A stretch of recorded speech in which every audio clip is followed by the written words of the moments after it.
India गठबंधन से नाम जोड़कर जिस सांसद को की गई थी बदनाम करने की कोशिश, उसी सांसद के पास पहुंच गए अमित शाह। विरोधी हो गए धुआं धुआं। पीएम मोदी के भरोसेमंद सांसद पर आई बात तो बिना बोले अमित शाह ने दिया जवाब। एक झटके में बिखर गए सांसद विरोधियों के बड़े बड़े ख्वाब। घंटों तक सांसद के घर पर मीटिंग करते रहे अमित शाह। विरोधियों के बड़े बड़े दावे हो गए हवा। सांसद को बदनाम करने वाले सन्नाटे में चले गए। इस खबर को बताने से पहले आपको एक मशहूर शेर सुनाते हैं जो इस खबर पर बिल्कुल सटीक और फिट बैठता है। किसी ने क्या खूब कहा है, मेरा यही अंदाज तो जमाने को खलता है कि मेरा चिराग हवाओं के खिलाफ जलता है। लोकसभा के चुनाव जैसे जैसे पास आ रहे हैं वैसे वैसे सियासत का सेंसेक्स 7वें आसमान पर पहुंच गया है। पीएम मोदी और अमित शाह बीजेपी के बूथ मैनेजमेंट को मजबूत करने के लिए दिन रात एक कर रहे हैं, लेकिन कुछ लोग पीएम मोदी और अमित शाह की इस मेहनत पर पानी फेर देना चाहते हैं।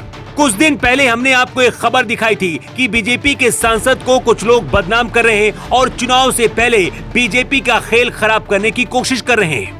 लेकिन अब ऐसे लोगों को अमित शाह ने बिना बोले ऐसा जवाब दिया है कि उनको सांप सूंघ गया है। अब चलिए पूरी इनसाइड स्टोरी आपको बताते हैं। उत्तर प्रदेश की गौतम बुद्ध नगर लोकसभा सीट से पिछले 2 बार से डॉक्टर महेश शर्मा सांसद है। हाल ही में महेश शर्मा के खिलाफ एक हवा चली और बात अमित शाह तक पहुंची। खुद अमित शाह सामने आए और विरोधियों को बड़ा सबक देकर चले गए।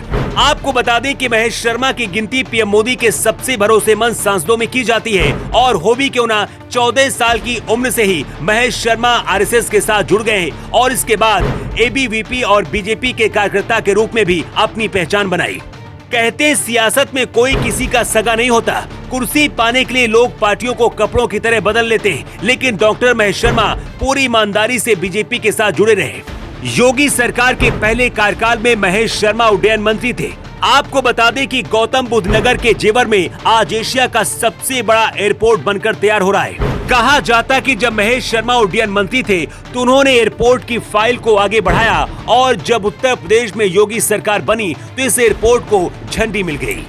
गौतम बुद्ध नगर की लोकसभा सीट से अब की बार भी डॉक्टर महेश शर्मा की टिकट पक्की मानी जा रही है।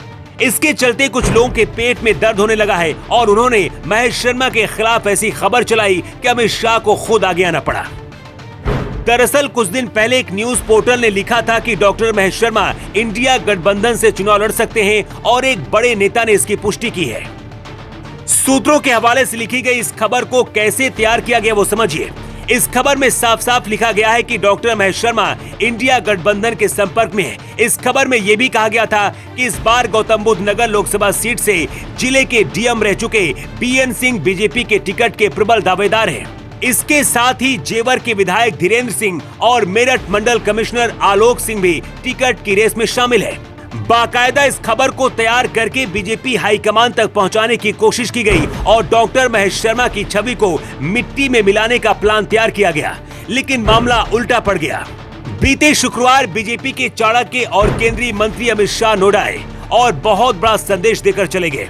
अमित शाह डॉक्टर महेश शर्मा के घर गए और लंच किया। महेश शर्मा के साथ अमित शाह के इस तस्वीर ने महेश शर्मा को बदनाम करने वालों के मुंह पर करारा तमाचा जड़ा है। उन लोगों को अमित शाह जवाब देकर चले गए कि महेश शर्मा की पार्टी में क्या हैसियत है।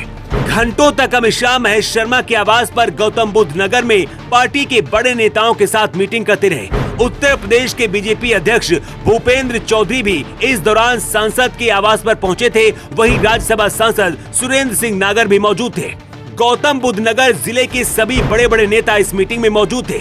मीटिंग से गायब थे तो सिर्फ वो लोग जो सीट पर चुनाव लड़ने की दावेदारी ठोक रहे हैं। डॉक्टर महेश शर्मा के घर अमित शाह के आगमन से गौतम बुद्ध नगर की सियासत में हलचल पैदा हो गई है और उन लोगों को सांप सूंघ गया है जो महेश शर्मा के खिलाफ साजिश की पूरी स्क्रिप्ट तैयार कर रहे थे। ब्यूरो रिपोर्ट जेवर 24।